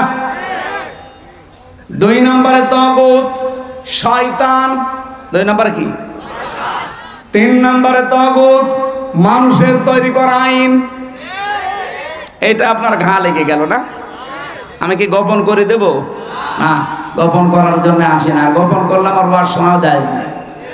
সুতরাং মানুষের তৈরি করা আইন যারা দুনিয়ায় প্রতিষ্ঠা করার কাজ করেন, আপনি কিন্তু তাগুত। আপনার ঈমান এখনো আনাই হয়নি। আর আপনার এই যে ঈমান দিয়ে আপনি রোজা রাখবেন, রোজার যে পরবর্তী শব্দ গফিরা লাহু মা তাকদ্দামা মিন যামবি, আপনার সব অপরাধ আল্লাহ মাফ করে দেবে। দেবে কি করে? আপনি তো রোজা রেখেছিলেন ঈমান ছাড়া।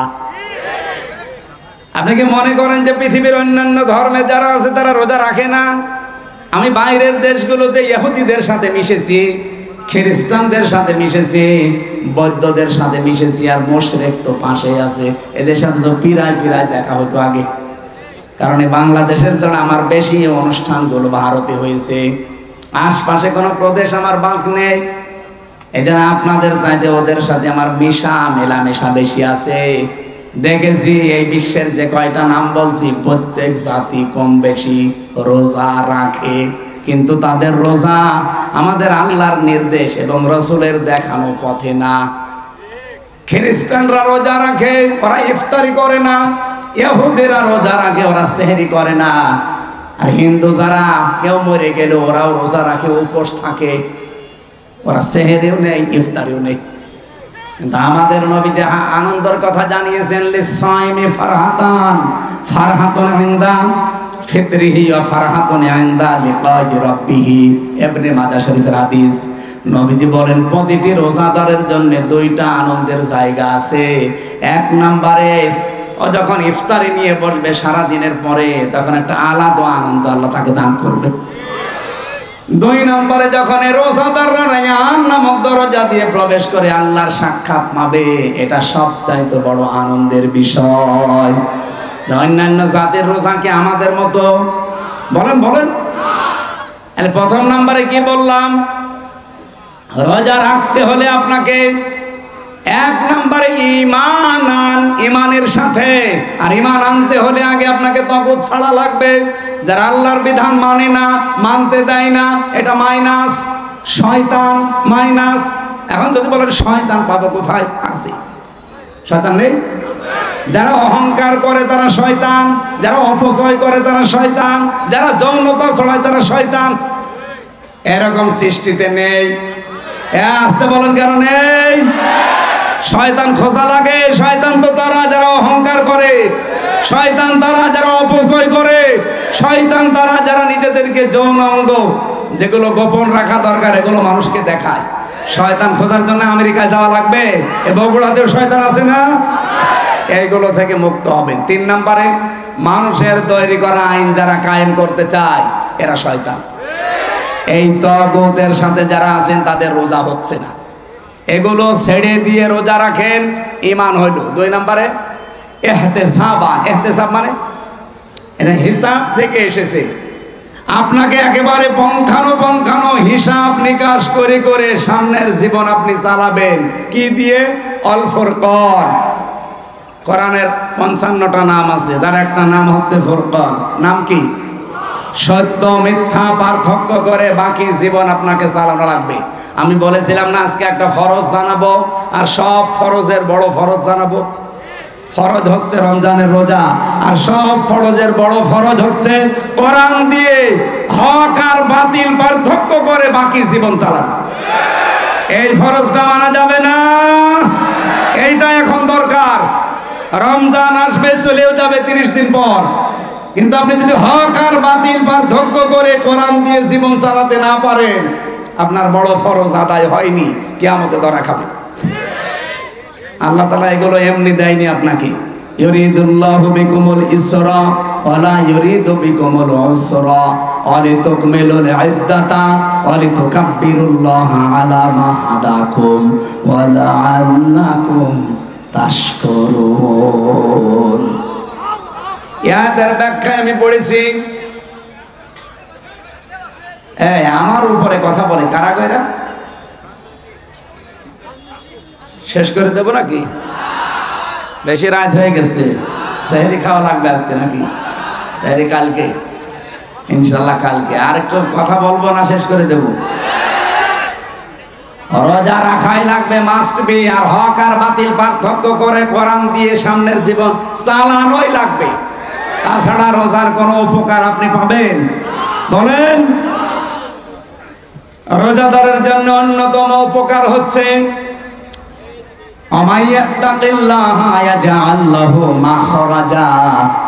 রব্বুল আলামিন বলেন, যদি রোজা রাখার দ্বারা মানুষ তাকওয়া অবলম্বন করে, এমন জায়গা থেকে আমি আল্লাহ তার রিজকের ব্যবস্থা করি যার ধারণাও সে কোনোদিন করে নাই। আমি এরকম প্রায় 33টা বিষয় পেয়েছি আয়াতের। যারা রোজা রাখার দ্বারা তাকওয়া অবলম্বন করবে তাদের তো 27টা উপকার হবে দুনিয়া আখেরাত মিলে। আর 33টার ভেতরে 1 নম্বরে হচ্ছে এমন জায়গা থেকে আল্লাহ তাকে বিপদে পড়লে সাহায্য পাঠাবে, ওর ধারণাও ছিল না যে এই জায়গা থেকে সাহায্য আসতে পারে। 1 নম্বরে পেয়েছি হযরত ইউসুফ আলাইহিস সালামের নাম। এটা সূরা ইউসুফে 12 নম্বর পারা 17 নম্বর পৃষ্ঠার 1 নম্বর লাইনের 23 নম্বর আয়াতে পাবেন। ওয়ারাওয়াদাতুহু আল্লাতী হুয়া ফি বাইতিহা আন নাফসিহি ওয়া গাল্লাকাতিল আবওয়াবা ওয়া ক্বালাত হাইতা লাক। রব্বুল আলামিন বলেন যে মহিলার ঘরে হযরত ইউসুফ ছিলেন, কিন্তু তাকে ফাঁসলিয়ে নিয়ে গেছে 7 তলা বিল্ডিং এর উপরে, 7টা দরজায় তালা লাগিয়েছে, নিজের কাপড় চোপড় সবগুলো খুলেছে আর ডাক দিয়েছে ওয়াকালাত হাইতা লাক, আমার দিকে আসো।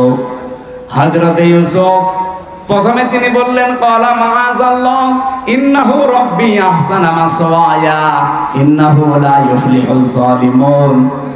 আল্লাহর সাহায্য চাই, আমার রব। এখানে রব বলতে আমার যিনি দায়িত্বে আছেন, আপনার স্বামী আজিজে মিসর, এই লোকটা আমার দায়িত্বশীল, তার আমানত আপনি। আমি আপনার খেয়ানত করতে পারি না। ইন্নাহু লা ইউফলিহুজ জালিমুন। খেয়াল করেন, ইউফলিহু এটা মজারে, বর্তমান ভবিষ্যৎ, প্রেজেন্ট ফিউচার। ইউসুফ নবী ওখানে যে মহিলাকে উদ্দেশ্য করে কথা বলছিলেন, ওখানে মহিলা কয়জন ছিল? আরো জোরে বলেন। তাহলে একজন দিলে জালেম দিতে পারতেন, জালিমুন দিলেন কেন? হযরত ইউসুফ যদিও জুলাইখাকে উদ্দেশ্য করে কথাটা বলতে চেয়েছেন, কিন্তু কিয়ামত পর্যন্ত হাজারো জুলাইখার বোন আসবে। কথা বলেন না কেন? হযরত ইউসুফ আল্লাহকে জানাতে চেয়েছিলেন এবং ওই মহিলাকে শোনাতে চেয়েছিলেন, কোনদিন কোন জালেম সফল হচ্ছে না, হবে না। ওই আয়াতটা কোরআনে এখনো আছে না নেই? আরো জোরে বলেন, আছে না নেই? সুতরাং যারা জালেম হবেন, চর্মচোখে মনে হবে হ্যাঁ অনেক কিছু পাচ্ছি, অনেক উন্নতি হচ্ছে, যদি জুলুম আপনার ভেতরে পাওয়া যায়, আল্লাহর কসম কোনদিন আপনি সফল হতে পারবেন না। যে জায়গার ইচ্ছা করেছিলেন ওখানে যাওয়ার আগে আপনার পতন হবে। পৃথিবীর কোন জালেম সফল হয়নি এর আগে, কোনদিন আর হবে? যদি হয় তাহলে আয়াত মিথ্যা হয়ে যাবে, আল্লাহ তার কোরআন মিথ্যা করবে। এখানে কোন জালেমকে আল্লাহ সফল হতে দেয় না। আর জালেমের বিরুদ্ধে আল্লাহ নিজে কিয়ামতে মামলা দায়ের করবে। বাংলাদেশে 1628 জন মানুষ দায়িত্বে ছিল, এখনো 100 জনের প্রায় 90 জন ওই রকম মানুষই আছে যারা এই তিনটার নাম নির্বাচন করেছে, ডিসি, এসপি, টিওনো। আমার মনে হয় এগুলোকে সব এই মুহূর্তে ছাঁটাই করা দরকার। কারণ এরা যদি থেকে আবার নির্বাচন হয়, সংস্কার না করে ওই আবার দিনের ভোট রাতে হবে, আবার 154 জন হবে। এই কথা বলছেন না কেন? আমরা চাই এগুলো একটাও যেন না থাকে। যারা আছে সবগুলোকে বিদায় করেন। এই 15.5 বছরে যারা বৈষম্যের শিকার ছিল তাদেরকে নিয়ে এসে বসান। আমি কি বেশি বলছি? এটা না করে আবার নির্বাচন করেন, ওই আবার দিনের ভোট রাতে হয়ে যাবে। কারণ সেই ওসি, সেই ডিসি, সেই এসপি, সেই টিওনো এখনো পর্যন্ত আছে না। এই জন্য 1628টা চেয়ারে একটাও পুরাতন মানুষ থাকা যাবে না। গত কয়েকদিন আগে প্রায় 44টা ডিসি অলরেডি পাল্টিয়ে গেছে, তাদের অবসরে দিয়ে দিয়েছে বাধ্যতামূলক। ডক্টর মোহাম্মদ ইউনুস 2 নবীর নাম নিয়ে বসে আছে, মোহাম্মদ ইউনুস। কয় নবী? 2 নবীর নাম নিয়ে কাজ করছে যে না একটাও রাখবো না। যেগুলো জালেমকে সাহায্য করেছে একবারে 44টা ডিসি শেষ। বলছে আপনারা বাধ্যতামূলক অবসরে। বলছে না আমাদের তো এখনো বয়স শেষ হয়নি। বলে না, শেষ হয়ে গেছে। নির্বাচনের আগে হাসিনা যেমন করেছিল, চাচা এরশাদের কাছে যে বলছে আপনি অসুস্থ, বলছে কই আমি তো ভালো। না আপনি অসুস্থ, চলে হাসপাতালে ভর্তি করে একটা ইনজেকশন দিয়ে শুয়ে রেখেছে, থাক। আমার মনে হয় এইটাই করা লাগবে। এই 1628টা যারা আছে একটাও আমরা দেখতে চাই না। আমি নাম নিলাম না, পাশের জেলা নাটোরের সর্বোচ্চ পর্যায়ে যিনি দায়িত্বে ছিলেন, উনি বৈষম্যের শিকার হয়ে 15.5 বছর ওএসডি হয়েছিলেন। পরবর্তীতে এসে একটা দায়িত্ব পেয়েছে। ওনার সাথে আমি গোপনে কথা বলছিলাম। উনি বলছিল হুজুর এখনো পর্যন্ত 100 জনের 90 জন ওই শয়তানরাই আছে। আপনারা আমরা চিল্লা পাল্লা করে কি ওগুলো পাল্টানো লাগবে কি? 9 দফার ভেতরে সংস্কার একটা নেই, কথা বলেন না কেন? আমরা চাই একটাও যেন না থাকে। নির্বাচনের আগে সব পাল্টাতে হবে, সব পাল্টিয়ে এরপরে নতুন মানুষ দিয়ে নির্বাচন করেন। এদেশে যারা যাবে তাদেরকে আমরা ওয়েলকাম জানাবো, কিন্তু জালেম হবেন না। যদি জুলুম করেন, হানিফের বাড়ির দিকে তাকান, কুষ্টিয়া। জুলুম করার কারণে তার বাড়ি মাটির সাথে মিশে যায়নি, ওর পায়খানার প্যান পর্যন্ত মানুষ খুলে নিয়ে চলে গেছে। এজন্য আগামীতে যারা আসবেন চেয়ারে বসবেন, যদি জুলুম করেন কারো উপরে, 5 বছর পরে দেখবেন আপনার বাড়িও শ্মশান হয়ে গেছে। গতকালকে ঝিনাইদহ ছিলাম, বলছে হুজুর এই জায়গায় হিরণ চেয়ারম্যানকে পিটিয়ে মারার পরে ন্যাংটা করে পেছনে বাঁশ দিয়ে খাড়া করে রেখেছিল। সেই জায়গাটা দেখলাম। হিরণ চেয়ারম্যান কত অত্যাচার করেছে নারী পুরুষের উপরে, সে জুলুমের প্রতিশোধ 5 তারিখে একেবারে বিকালে 1 ঘন্টার ভেতরে মানুষ পিটিয়ে মেরে ফেলেছে জায়গায়। এরপরে আবার টাঙিয়ে রাখছে, ও রাস্তার মোড়ে টাঙিয়েছে, আবার পেছনে দিয়েছে বাঁশ, আর ওই ছোট ঠ্যাং কেটে ফেলেছে। কি অপমান বলেন! কারণ জালেমদের উপরে রাগ কার? আল্লাহ নিজের। আল্লাহ বলেন আমি নিজে মামলা দেব, ইন্নামাস সাবিলু আলাল্লাযিনা ইয়াজলিমুনা নাস। জালেম যারা, ওদের বিরুদ্ধে আমি নিজে মামলা দায়ের করব। বাংলাদেশে আমার যাদের উপরে হাসিনার মামলা ছিল কেউ খালাস পায়নি। তারেক জিয়া থেকে শুরু করে, খালেদা জিয়া থেকে শুরু করে, এটিএম আজহারুল, আমির হামজা, মামুনুল হক, দেখে হাসিনা যার বাদী সবগুলো জেল খেটেছি। কারণ সর্বোচ্চ যিনি, তিনি বাদী হলে আপনি আর যাবেন কার কাছে? আর কিয়ামতে যিনি সর্বোচ্চ কে? উনি বলছে আমি বাদী হব মামলার, আপনার কোন উকিল দাঁড়াবে? এই জন্য আমরা যেন জালেম হয়ে না যাই। ইউসুফ নবী এইটা ইঙ্গিত দিয়েছিলেন, ইন্নাহু লা ইফলিহুজ জালিমুন। জালেম দিতে পারতেন, জালিমুন দিয়েছেন। কোন জালেম সফল হয়নি, সফল হবেও না কোনোদিন। সুতরাং আপনি আমার এই কাজ করবেন না। এটা বলার পরে আমি তাফসিরে খাজেনের ভেতরে পড়েছি, জুলাইখা সঙ্গে সঙ্গে নিজের শরীরের যত কাপড় ছিল প্রায় সবগুলো খুলে ফেলেছি, নেংটি ছাড়া। নেংটি ছাড়া সব খুলে ফেলে যখন সামনে এসেছে, ইউসুফ নবী নিজের চোখের উপরে হাত দিলেন, কিন্তু মানুষ হিসাবে তার ভেতরেও চাহিদা নেই। কি আপনি আয়াতের পরবর্তী আয়াত দেখবেন 24 নম্বর আয়াত সূরা ইউসুফের, ওয়ালাকাদ হাম্মাত বিহি ওয়া হাম্মা বিহা। জুলাইখা যেমন কাপড় চোপড় খুলে জেনা করার জন্য রাজি, ইউসুফও রাজি। কি প্রিন্সিপাল সাহেব ঠিক আছে এটা? না না মানে ঠিক আছে, আপনি আর বাংলা অর্থ নিয়ে আসেন। ওয়ালাকাদ হাম্মাত বিহি ওয়া হাম্মা বিহা, ইউসুফও রাজি, জুলাইখাও রাজি।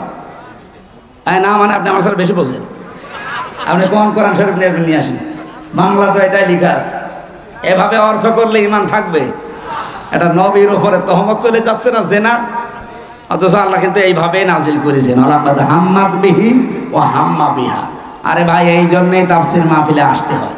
আপনি যদি সবই বুঝে ফেলেন তা আমি কি ঘাস কাটছি? আল্লাহ রাব্বুল আলামিন বলেন দুইজনে কিন্তু এগ্রি হয়ে গিয়েছিল।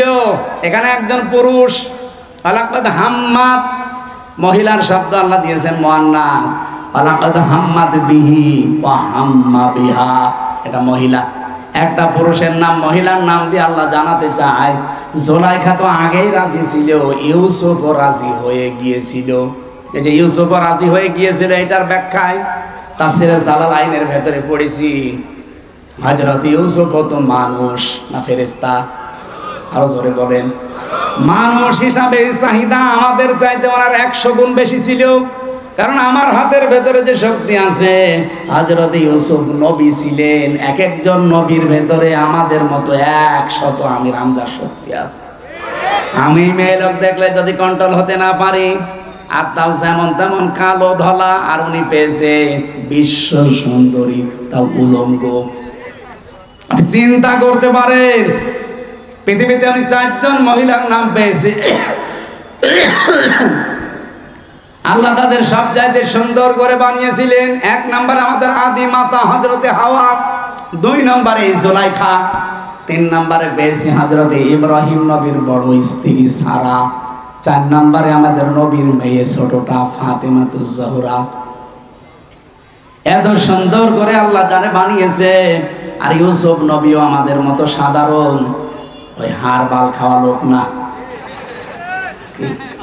আপনি বগুড়ার মোড়ে মোড়ে দেখেন ইন্ডিয়া হারবাল, কলকাতা হারবাল, ওনার ভেতরে 100 আমির হামজার যৌবন ছিল। চিন্তা করা যায় কত কঠিন পরিস্থিতি পার করছেন। এই জন্য আল্লাহ বলেন হাম্মাত বিহি ওয়া হাম্মা বিহা। জুলাইখা যেমন রাজি আগে থেকে, ইউসুফ রাজি হয়ে গিয়েছিল। লাউলা আর বুরহান রাব্বি, যদি তার রব তাকে কিছু দলিল আর প্রমাণ না দেখাতেন। এই যে আমি তাফসীর থেকে নোট করেছি, আল্লাহ পাক বলেন তাকে যদি কিছু দলিল প্রমাণ আমি না দেখাতাম, সেও কিন্তু রাজি হয়ে গিয়েছিল। কি দলিল দেখিয়েছিলেন? এখানে 3টা জিনিসের নাম আছে জালালাইনে। 1 নম্বরে উনি দলিল দেখলেন, ওই ঘরের ভেতরে হযরতে জিবরাইল হাজির হয়ে গেছে। কেন হাজির হয়েছিলেন? 1 নাম্বার কারণ হচ্ছে এত কিছু সামনে পাওয়ার পরেও হযরত ইউসুফ এগিয়ে যাননি, উনি খালি পিছাচ্ছিলেন। আর জুলাইখা এগিয়ে যাচ্ছিল। এই যে পিছিয়ে ছিলেন, এতটুকু আল্লাহর ভালো লেগেছে। রব্বুল আলামিন এই জন্যই তার কাছে পাঠিয়েছে প্রথম একটা চিঠি। হযরতে জিবরাইল মেলে ধরেছিল, আমি তোমার মালিক বলছি, তুমি কিন্তু জিনা করতে পারো না। 2 নম্বরের দলিল হযরত ইয়াকুব আলাইহিস সালাম, যেন মনে হচ্ছে সরাসরি ঘরের ভেতরে দাঁড়িয়ে বলছে, ইউসুফ আমি তোমার বাবা বলছি, তুমি কিন্তু জিনা করতে পারো না। 3 নম্বরে আকস্মিকভাবে ঘরের ভেতরে একটা অন্ধকার পরিস্থিতি তৈরি হয়ে গিয়েছিল। এই 3টা দলিল দেখার পরে হযরত ইউসুফ মনের ভেতরে যে আশাটা ছিল, ওই আশার উপরে ভর করে তিনি কিন্তু জানতেন না যে সবগুলো দরজায় তো তালা মারা, কোনো জায়গায় লাভ নেই। আর মেয়েটাও বলে দিয়েছে সামনে যে কোনো লাভ হবে না, সব আমার কাছে তালা লাগানো, চাবি এই যে চাবি নিজের কাছে দিয়েছে। হযরত ইউসুফ শুধু মনের উপরে জোর দিয়ে আল্লাহর উপরে ভরসা করে তিনি যখন দৌড় দিয়েছেন, দরজার কাছে যাবার পরে খাজেনে পাবেন, খাজেন তাফসীর, দরজা প্রথম যেটা ওর কাছে যাবার পরে দেখে না, দরজা খোলে না। মনে মনে সিদ্ধান্ত নেন, আল্লাহ আমি তো তোমার উপরে ভরসা করে মনের উপরে জোর দিয়ে এ পর্যন্ত দৌড়িয়ে এসেছিলাম, কমপক্ষে এই বাস থেকে বাস পর্যন্ত, এই ঘরের কোণা থেকে এ পর্যন্ত দরজায় আমি আসলাম, কিন্তু দরজা তো যে অবস্থা, এ তো নিচে মানুষের ভাঙা সম্ভব না, তালা লাগানো। ইউসুফ নবী এই কয়েক সেকেন্ডের ভেতরে ভাবছিলেন ওর মহিলাও দৌড় দিয়েছে। প্রথম নাম্বারে যখন এক পা দুই পা করে জোলাইখা এগিয়ে আসে, ইউসুফ নবী তো চোখ বন্ধ করেছিলেন, হঠাৎ চোখ খুলে দেখে দরজা খুলে গেছে। রব্বুল আলামিন বলেন, ওয়া মান ইয়াত্তাকিল্লাহা ইয়ারযুকহু মিন হাইসু লা ইয়াহতাসিব ওয়া মান ইয়াতাওয়াক্কাল আলাল্লাহি ফাহুয়া হাসবুহু ইলা আখিরি আয়াত। সূরা তালাকের 2 এবং 3 নম্বর আয়াতে আছে, আল্লাহর প্রতি কেউ যদি তাকওয়া অবলম্বন করতেই পারে, অবশ্যই আল্লাহ এমন জায়গা থেকে তার রাস্তা তৈরি করে দেয় তার ধারণাও ছিল না। ইউসুফ নবী কোনো দিন ধারণা করে নাই যে দরজা খুলতে পারে। খুলেছে কে? কিসের কারণে? তাকওয়া। বলেন বলেন। আমরা রমজান আল্লাহ দিল এইটা তৈরি করার জন্য। নারী পুরুষ সত্যি যদি এইটা তৈরি করতে পারি 1 মাসের ভেতরে, আগামী বাকি জীবনে এমন এমন জায়গায় বিপদে পড়বেন, সাহায্য আল্লাহ পাঠাবে যেটা ধারণাও আপনার ছিল না। ওই আল্লাহ এখনো নেই। ওই আল্লাহর দিকে তাকিয়ে রমজানের হক আদায় করে রোজা রাখার চেষ্টা চালানো দরকার। আমি শেষ করে দিলাম না, এখানে কিছু কাজ আছে না, মানে আমি শেষ করছি না। হ্যাঁ, এটা কি করেন আপনারা? হ্যাঁ, ভেতরে যারা দাঁড়িয়ে আছেন ব্যাগ নিয়ে আপনারা দাঁড়ান, দাঁড়িয়ে ওই পাশ থেকে এই পাশে চলে আসেন, এরপরে আমি শুরু করছি। এখানে আমাদের প্রধান অতিথি আজকে মিল্টন ভাই না, প্রধান অতিথি। এত ব্যস্ত মানুষ এতক্ষণ বসে আছেন, আপনি 2 মিনিট দোয়া শেষ হয়ে যেতে পারতেন। এতক্ষণ বসে আছেন, আলহামদুলিল্লাহ। আমাদের বড় ভাই মিল্টন ভাই, উনি আপনাদেরকে সালাম দেবে, দোয়া নেবে, এরপর আমার আলোচনা দেখি কতদূর কি করা যায়, এরপরে দোয়া করবো। মাহফিল তো বছরের মতো এটাই শেষ। বাবা শাহজালাল আজকে সব হালাল করে ধুয়ে যাবো। ভাইয়ের কাছে দেন। বগুড়াবাসী, আল্লাহ রাব্বুল আলামিন কোরআনে কারিমে এই আয়াতের সাপোর্টে আরো কিছু আয়াত আমরা দেখেছি তাফসীর ইবনে কাসিরে, ইন্না আনজালনাহু ফি লাইলাতিন মুবারাকা। অবশ্যই আমি আল্লাহ কোরআনে কারিমকে আপনার প্রতি নাযিল করেছি একটা বরকতময় রজনীতে। কি বরকত তৈরি করেছিলাম? আমি যে বললাম 1500 বছর আগে মাত্র কোরআনে কারিম নাযিল হওয়া, এর আগে হাজার হাজার কোটি কোটি বছর আগে দুনিয়া তৈরি, তখনও আল্লাহর কোরআন ছিল না? ছিল না? অবশ্যই ছিল। কোরআনে কারিম আমাদের এখানে ছিল না? ছিল লৌহে মাহফুজে। প্রথম রমজানে আমার আল্লাহ প্রথম আসমানে এটা নাযিল করেন। ওখান থেকে 27শে রমজান বলে আমরা যেটা জানি শবে কদরে, ইন্না আনজালনাহু ফি লাইলাতিল কদর। অবশ্যই কোরআনে কারিম আমি নাযিল করেছি লাইলাতুল কদরে। আমা আদরাকা মা লাইলাতুল কদর। হে নবী, আপনি জানেন এটা কি? লাইলাতুল কদরি খায়রুম মিন আলফি শাহর। এখানে আলেম আছে যেহেতু কামিল মাদ্রাসা, খেয়াল করেন। আল্লাহ আলফুন শাহরুন দেননি যে 1000 বছর, আল্লাহ দিয়েছেন আলফুন শাহরুন। 1000 বছর এটা নাই, দুইটাই যেহেতু অনির্দিষ্ট, এটা নেই। এটা শুধু 1000 বছর হবে না, এটা হাজার হাজার বছর হবে। তাফসীরে মুফাসসির জানাতে চেয়েছেন হাজার হাজার বছরও পৃথিবীর মানুষের যে উপকার হয়নি, সৃষ্টি জগতের যে কল্যাণ হয়নি, কোরআন যেদিন নাযিল হয়েছে ওই দিন আমার আল্লাহ তামাম পৃথিবীর উপরে তার চাইতে বেশি কল্যাণ করেছেন। কি কল্যাণ দিলেন আল্লাহ?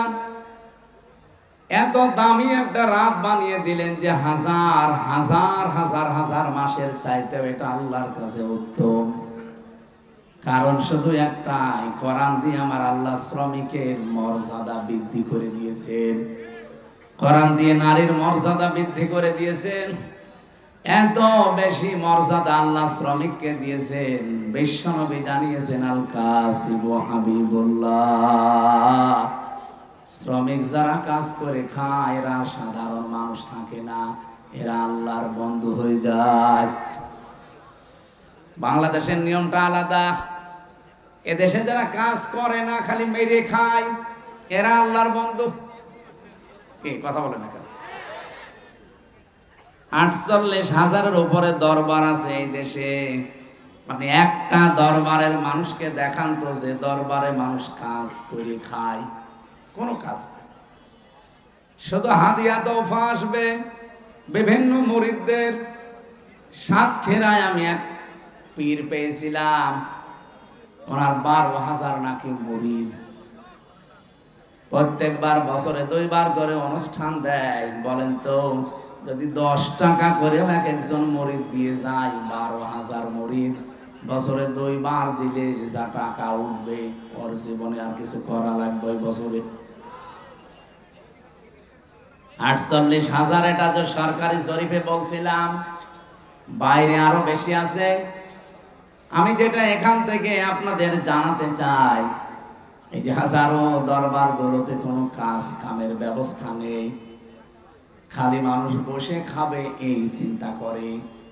অথচ মানুষকে আল্লাহ বানিয়েছে কঠোর পরিশ্রম করার জন্যে। লাকাদ খালাকনাল ইনসানা ফি কাবাদ, অবশ্যই আমি আল্লাহ মানুষকে বানিয়েছি কঠোর পরিশ্রমের মধ্য দিয়ে। বিজ্ঞান জানিয়েছে মায়ের জরায়ুতে যখন সন্তানটা পড়ে, তার মানে বাবার এই বীর্যটা 1 ফোঁটা যখন পড়ে, 1 ফোঁটা বীর্যের ভেতরে কমপক্ষে 40 লাখ আমির হামজা তৈরি হতে পারে।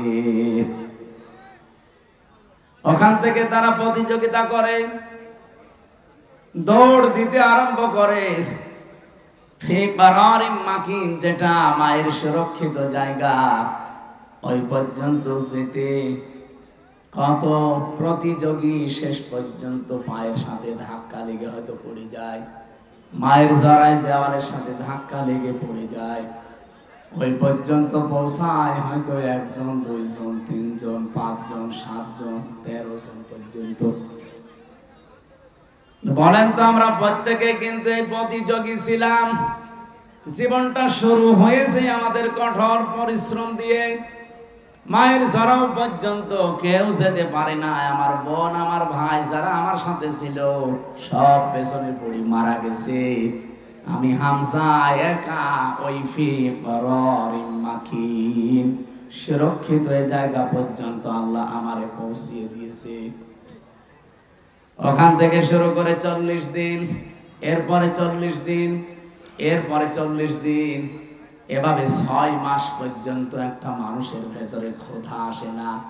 6 মাসের পরে যখন ক্ষুধার উদ্রেক দেখা দেয়, রব্বুল আলামিন মায়ের মাসিক অসুখ বন্ধ করে তখন নাভির সাথে তার যোগ করে দেয়।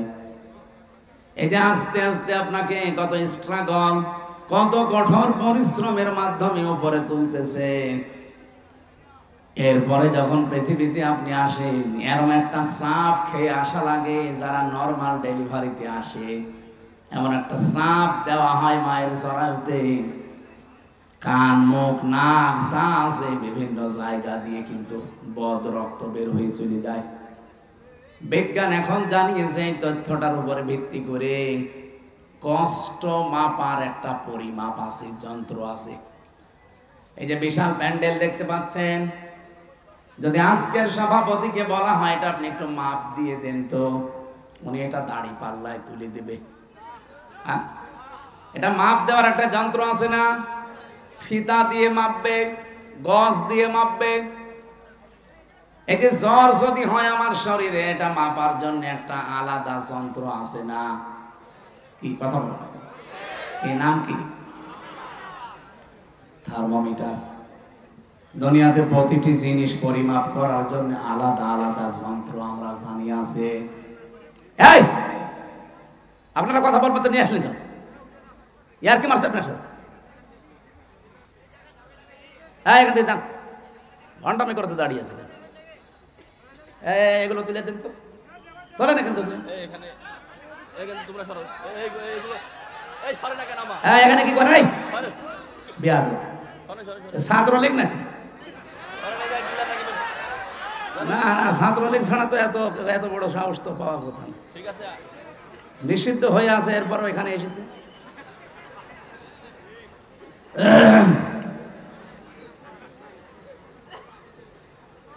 কে নিষিদ্ধ না? ওরা নিষিদ্ধ জিনিস এখানে আসবে কেন? আমাদেরকে 1 তারিখে নিষিদ্ধ করেছিলেন, আমরা 5 দিন গা ঢাকা দিয়েছিলাম। আপনাদের নিষিদ্ধ, আপনি যতদিন শুদ্ধ না হন ততদিন গা ঢাকা দিতে। স্বরাষ্ট্র উপদেষ্টা তো পরশুদিন কি ঘোষণা দিয়েছেন দেখেছে? যদি কোনো জায়গায় কোনো ডাকাত, চোর, ছিনতাইকারী, চাঁদাবাজ ধরতে পারেন, জায়গায় মেরে ফেলবেন, কোনো বিচার নেই। এরকমই হওয়া দরকার। যা আরম্ভ করেছে ওরা। আজকে আমি প্রশাসনের সাথে একজনের কথা বলছিলাম আসার সময়, বলছে এখন যে বিশৃঙ্খলাগুলো তৈরি হচ্ছে সব ওদের ভেতর থেকে আমাদের ভেতরে ঢুকতেছে, যেন এই সরকার ব্যর্থ হয়ে যায়। এই জন্য খুব সতর্ক থাকা লাগবে ভাই। এই ছেলে, এমন এক চড় দেবো না কানের নিচে, জায়গা মতো বসে পড়বে না। বিয়াদবের বাচ্চা, বিয়াদব। 14 বার কথা বলা লাগে, ভণ্ডামি করার জন্য আসেনি। একজন যদি দাঁড়িয়ে থাকে না সামনে, এমনি মেজাজটা খারাপ হয়ে আছে, এরপরে যদি এত ডিস্টার্ব হয়, কথা বোঝানো যায়। এখন তো আর বাধা নেই, আছে? হ্যাঁ, কিয়ামত পর্যন্ত দেশে আর বাধা হবে না ইনশাআল্লাহ। যদি কেউ বাধা দেয়, ওখানে ওরে বিসমিল্লাহি ওয়া আলা মিল্লাতি রাসূলিল্লাহ করে মিনহা খালাকনাকুম পড়ার দরকার, একবারে দিয়ে দেবেন। কারণ ওরে আপনি মিনহা খালাকনাকুম পড়ে করবেন কি? ও তো এমনি জাহান্নামে যাবে। কোরআন বাধা দেয় যারা, একেবারে বাংলা কথা, কোরআন বাধা দেয় যারা, এরা কাফের। এটা সূরা হামিম 26 নম্বর আয়াতে আছে। যারা কোরআন শুনতে এসেও মন খারাপ করে চলে যায়, এরা মুনাফিক। সূরা নিসার 61 নম্বর আয়াতে আছে। কোরআন শুনলে যারা আনন্দ পায়, এরা মুমিন। সূরা আনফালের 2 নম্বর আয়াতে আছে। এর চাইতে আর দলিল কি আমি বেশি করতে পারবো? আল্লাহর চাইতে এত সুন্দর দলিল দুনিয়ায় কেউ দিতে পারে না।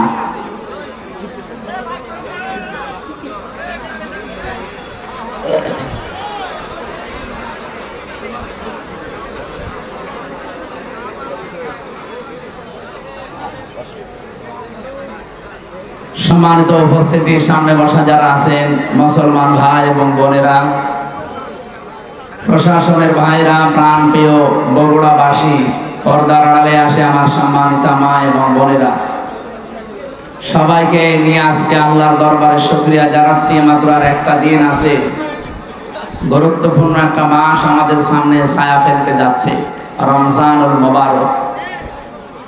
রমজান শব্দের শাব্দিক অর্থ হচ্ছে পুড়িয়ে ফেলা, শেষ করে দেওয়া, নিঃশেষ করা।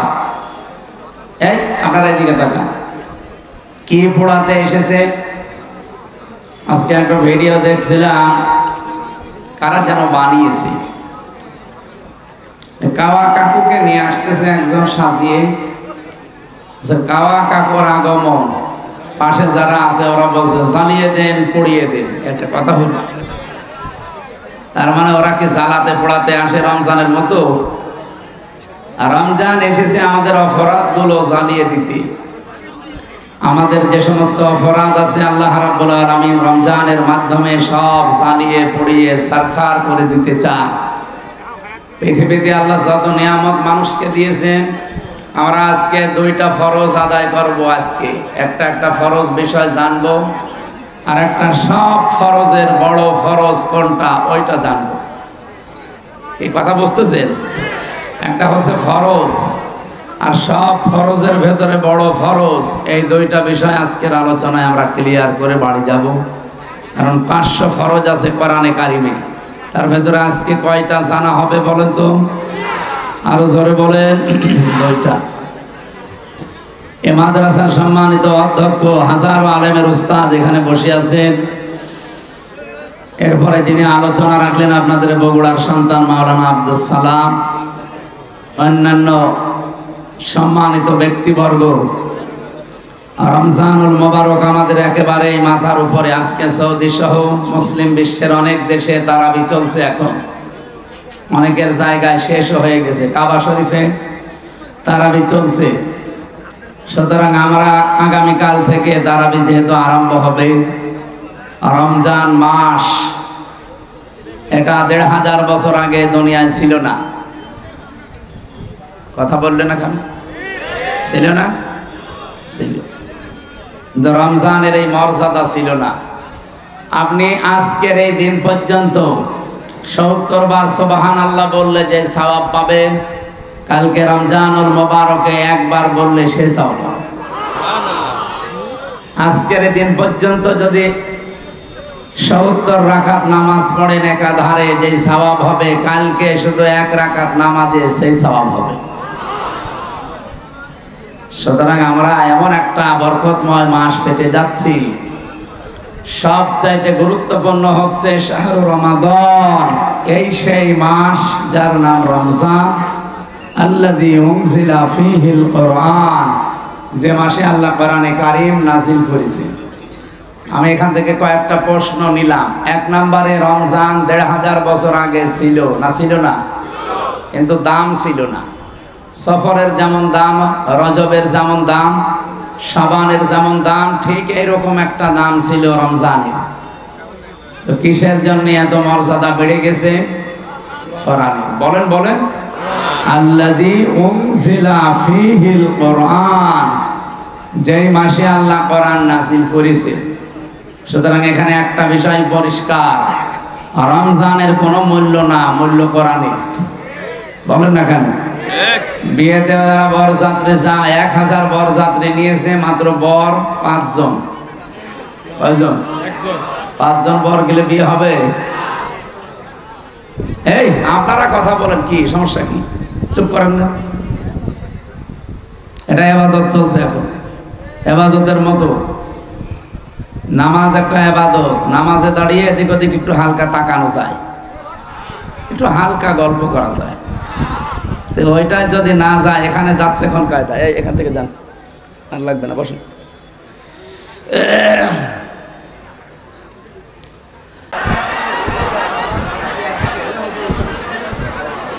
বালাগাল উলা বিকামালিহি কাশাফাদ দুজা বিজামালিহি হাসানাত জামিউ খিসালিহি সাল্লু আলাইহি ওয়া আলিহি।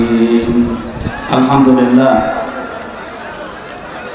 বগুড়া জেলার শাহজাহানপুর থানার অন্তর্গত ডমনপুকুর আমিনিয়া কামিল মাস্টার্স মাদ্রাসা প্রাঙ্গণে ৩ দিন ব্যাপী তাফসীরুল কোরআন মাহফিলের সমাপনী রজনীর সমাধান সভাপতি, মাহফিলের প্রধান অতিথি, বিশেষ অতিথিবৃন্দ, অনেক মানুষের নাম দিয়েছেন, নারী পুরুষ মিলি। এই যে মোসাম্মদ মনিরা পারভিন অধ্যক্ষ আত্র মাদ্রাসা, মানে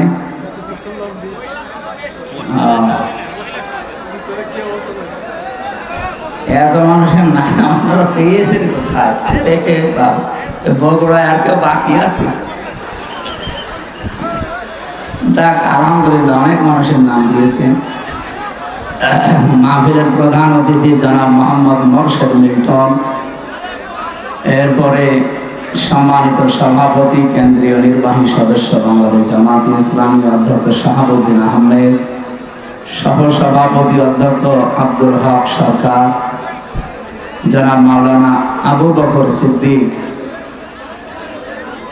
প্রধান অতিথি শ্রদ্ধাভাজন ভাই মিল্টন মোরশেদ মিল্টন, সহসভাপতি বগুড়া জেলা বিএনপি, সভাপতি গাবতলী উপজেলা বিএনপি, প্রধান পৃষ্ঠপোষক আজিজুর রহমান ভাই, অন্যান্য অতিথিবৃন্দ, আর বলতে পারছি না, এত মানুষের নাম দিয়েছে। একটা একটা করে নাম বলে দোয়া করতে গেলে অনেক সময় লাগে। একবারে দোয়া করছি সকলের জন্য, ওয়ারাফা'না লাকা যিকরাক, আল্লাহ এদের মর্যাদা সম্মান যেন আরো বাড়িয়ে দেন, বলেন আমিন। এই আপনারা কথা বলবেন তো, আমরা বসিয়ে দিয়েছিলেন, কষ্ট হলেও চুপ করবেন, কথা বলবেন না। যে যেখানে আছেন, দাঁড়িয়ে আছেন, বসে আছেন, শুয়ে আছেন, থাকে কথা বলবেন।